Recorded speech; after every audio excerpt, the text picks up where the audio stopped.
Open letter to Ramshroy to te an political party Roy to President Zongzong tenena thon nani. Tupui subject Ramle namtana thok tu rangen na. Kumsang ka zakwaswam sari pahnia Union Territory ni na neyama niya kanin railball ve atanga kan ram din munchu hei hi ani. Mihring kan ni chunga kan tana poimo bereile bara in todel nalama kan lo chama Central Sarkar chom hlom titin kan omani. Atel lova kan om thailo kolpe tha po in todel chu soilo kan mamo za som kwa vel je chu rampo na tanga kan lei alani ta zela. Tui po pipe tui kham khop lova manto tak taka label thin tam takan om. Eile in le mamo thil dang thom no te thlengin siam chua le thar chua loi nei lova midang siam ring de vek kan ni hetianga kan omna chani poisa man na tura mang lova man lo na tura kan man tam jok thin wangani a toy zo in seila Central Sarkar atanga poisa kan don zong te hi man na tur taka mang veki la chuan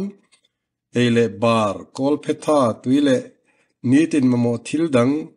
tel le thaya te po kanin to del dai tong thai le thei chi rang chin nan kan ram leilung le sikle sa hi a thatok ani ti kan hria kan ram hi cho chi that du na tak ania kum khat thil thua cho chi tel manga ei thei tel edible oil in to del thei kan ni la cotton cho chi thei road star fruit sap thei le vai mi ma tang te chau po hian kut na thok tu te tan thing tlang lo nei ban sana e zon na nget dei thei ani heng thil te hi grape anga kan ram chunga process thei ve kan ni chu tianga kan ti thei ma poa pon lama hral na marketing chiang sa an ni heng kan ram chunga thil siam thei lu tak te siamila alut na zong keima nin tel ila kan ram hi to del mai ba ka India ram state jing hausa le changkang berpola santir theni chu tiang tilova engwanga kan mamo thil ate ber thlenga rampon lama tanga lalur vek thin nge kan ni rampon atanga thil lak lu atang chuan man tang thatok lak thenia ram chunga thil siam atang chuan man tang la ka rem chan lo wangani lak dana om point abei tham lu tukang ti hria in chu afong von tu te du dan ani lo aniang vai chia kan ti te hi an thil phalin ma kan son te min du pui hlea chu ka ton hria ta tang te in ka soinga mani eile bara in to del hi poimo hrim ba ka mimal taka ka ngai poimo ber pakhatani thina chief secretary ka ni lai khan leile chiam na tur liawa man an rem ti chuan an rinai tam planning commission atanga ka choi chua thei karin thu cabinet meeting a ka soya chutiang tak chuan thu min tiama rural development ministry advisor howa darkar thum le chan ve vel zet kan soi nuwa advisor chuan khatiang ti nana an ministry kan seitana poisa an nei ang hui khom arem ti ta a planning commissioner northeast advisor piba thakuri kha thingtlang lo nei zooming bansan thupui beranei thin kha nia lele chiam chu tianga ta na ti dan tha ni hriain rural development ministry na an recommend zat cheng noi som pani chu minpek arem ti ta ani khami ma kuma agriculture department na leile chiam nan le thlai dang chin na atana an budget poisa nei chu cheng noi khat le sing thum ani cabinet subcommittee dinin leile dram tha kum kha chunga bu tharngal theina samdur palak kaw valley va phai te chu kan en zone ta a na thok tan tura kan in pei fel vel che chuan minister MLA som vel je chuan leile ram tha an bel chunga om lo wang maya poisa tam tham tak man na a an tel velo tur chu thalo tin chief minister an hmuwa chu leile chiam program top na chu ani ngal ta a constituency wise family wise a kalin chung pakhat tan cheng sang ni pein cheng noi som pani chu an sem zo ta a bu fang khat ma kan thar taloni pulal deng hun lai khan leile chiam nan tin Bharat Heavy Electricals Limited train bulldozer som pathum kan cha chuaka Development Commissioner ka ni lai nia ele barain to del thupuen nei khachu kalom ema Agriculture Officer te bulldozer lo chen velian kal ngal na tur leilet pun tra ro man vek turin katia bulldozer lo chen chuan mithil thei te khan anin mun lai nan te an mang kuala ti thei de khua te khan feel lai nan te an man mang ma saboka leilet pun an thlen meu chu a chonu rai mai ni man tang an nei to chuan an du tok viawa eng dang an ngai to vak lo ni khan ka hia ani scheme lian le poimo dang tam tak an lo cham thin na chan po hei hi ni a poisa man na tura mang lova aman lo na tura an man thin wang hi ni poisa man na tura man lo thin hian chan chiang tak ania chu hei hi ni kan sarkar te hian kutna thok tu te in to dela mani ke an din chuan vote zon huna lei the an ni don lo ti hriain anin to del lo dan an zong thin ni entina thatak chu leile chiam hian yang leile chiam tur chuan kumti ratanga ram abuat sa nga ya zun tha chuan ram chu bu phun theina ani turani chan engenge mo siamin September October thatea sarkarin poisa sangson chuan engma ti thei ani to lo poisa petu ina ti diklo ang thowin adong tu poina ati dik chuang lova poisa don chanata na man thei lo chu dong thowin thil danga amang ta thin ni aman na te chu eizon na nget nei thei na ani si lova ele bar mamo tak thil nei ahunin chu tiang leina tur pe thei tu chu anronin lar naya garden colony NLUP zoom control NLUP MEP SDEP tiang ring te chu tiang huna an o theina na ape thei tu ten thang an kam ani ta thina ni chu tiang thang kam chu kan politician ten nan hlok pui ema wangin ti phung hetan nei ta a mi puite po chu tiang thanga an o nge to awangin ti ngen dang hrelovin an ok tang tareng mai thina ni he tianga kan om theina hian chan pania neya pakhat na chu kan Christian sakhua phachiat theology a bultana in nga na ngeta kan nei tak wang hi nia pani na chu kan politician ten lalna changa an thu nei na chu mani ma selna na man an du wangota kan lalte an ban wang khani phachiat nun chuan engma tilawa om mai thei aril rema kan politician te chu lalna thu nei na thil ti theina ringot du an ne wangin chu tiang din munan din zel theinan mani ma an siala hle an neya dot soi le mi bum an poisa lova lemchan huna leman changa vote le huna an le tamai thina ni ram nei tu an ni angeya nei tu chan changa karam ka khwale tuite tia ramen kol thin tu kan mizo lalte ang ni lovin nei tu ni na thinlung pulova mani masel ringot agenda nei kan politician te chuan hetiang ti phung hi an ni na ne na in mil thap ani wangin tidang lam thein ni lova an won nge to zok ta ni mani masel kong zo chu lei nei na le du am na ne na kal kop ani wangin rinom na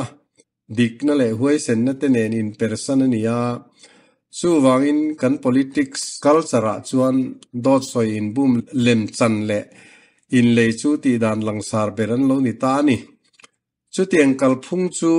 an mani le mi puite point kan pom tlang ta vek mai ni hachiat theology a chum min teril ru putmang le nun phung chu na thok lovai ol sam taka thil mu thei policy ne na in mil thapania chu kan politician den rem changa lain a thlona thil sem NLUP SCDP tiang reng te hi flagship program hetan nei ta a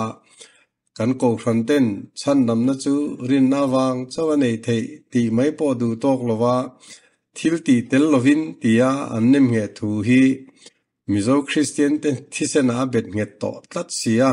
pathian fakna la te po a song noi nun za pu ne ka in fui nan zo ka mang thin kan ni tlat bok nen tin chu kan politician te agenda number 1 atanga number 10 ania chu ta ta na poimo ber chu vote ania tha chia theology le thlona thil sem ti phung chuan mizo mi pui te chu boro ka lang sakna le huai sen na nei lova asiam fel to ania chu wangin le thei vek anni chu hriain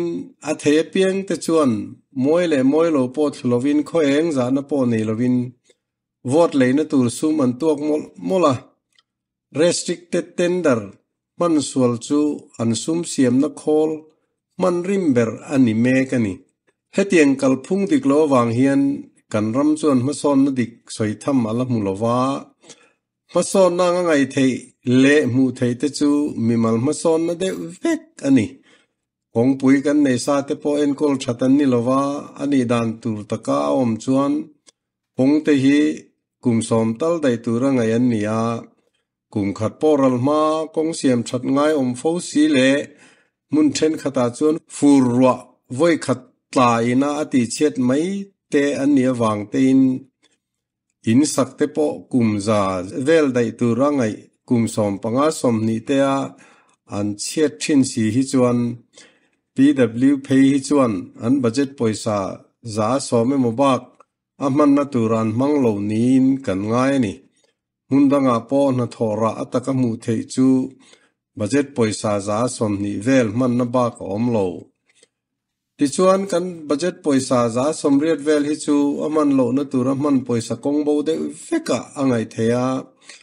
aizol khopui mihring sing sari sing riat vel om na tur nuai li chuang omna ani di te po chu tiang poisa kongbo wang lo chu chan nang soi tur om lo traffic jam ti ngai na om lo khopa siam tu lir thei za somriat te po chu tiang poisa kongbo om tira kan ngai ni chu tiang zeli nai zol khopuin ro pui tak taka chunga bungro changkang tak om te lir thei changkang man to tak in stock sir mup te po chu tiang poisa kongbo om tir chu nin kan ria eng ber hinge an na tho che ti riat thei lo ve wak tam tak te po hi hetiang poisa kongbo lo donga in chom theina khop tho chuan na na mang an ni nge yang in ti lim na chi rang changkang takan huai hot thei thin te po hetiang poisa kongbo ne na in mel riat an ni nge bokang hetianga poisa kongbo anga ngai thei chia silo kan budget poisa tam tham tak kalral na chu kan minister tele antluk puya MLA tam tak ta na nan siam chop te ta na lo tam u chuak le ham that na dang atana sen so tam tak le sarkar na thok hlo le ham that na dang te hi anni hetiang thil te ram khroi tu nei tu chan chang dik takan ha thok thei tan chuan ol sam te siam that thei ve kan nia ma se tu na kan khroi tu nei te chu tiang kal phung om tir tu an mani berina kong ranga an tang kai puyan hlok puyan ya wangin siam thate din munan ding lova price index asang tola sarkar na thok hlo te point apun pha zelang hian vote man po ato tola aleina poisa tam tol tur thlir lokin eiru poisa po apung tolang ti chu ariat thei maya chu kan politician te kaldan mai po nilova aninel na berani to wangin namral zia kan ti te zinga alang sar ber ani donani kan soi photo thinang hian kan ramdin mundik tak chu ni state pacheber central sarkar chom hlom ti tia om corruption kai rol na ber nan na tri bai pui cancer HIV AIDS hepatitis thisen sang zun thum tena abom na sat ber kan nia drug le zungol ve tamna ber kan ni boka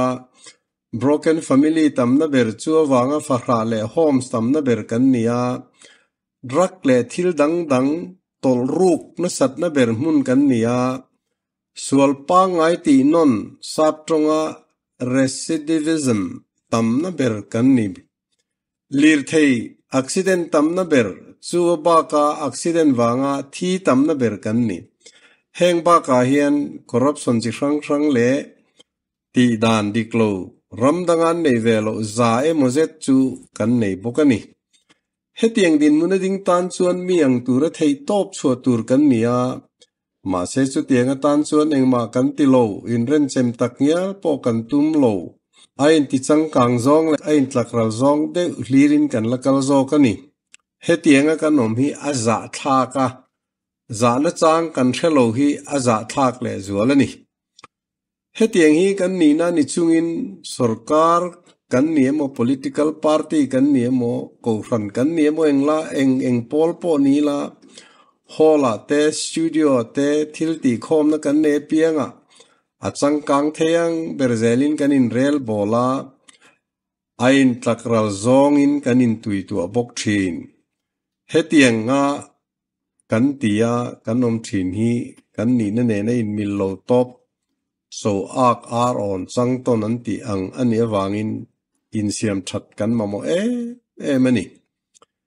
hetiang om hi aza tha ka a khe om te lul nen min thecheng tu te na hetiang kan ni wanga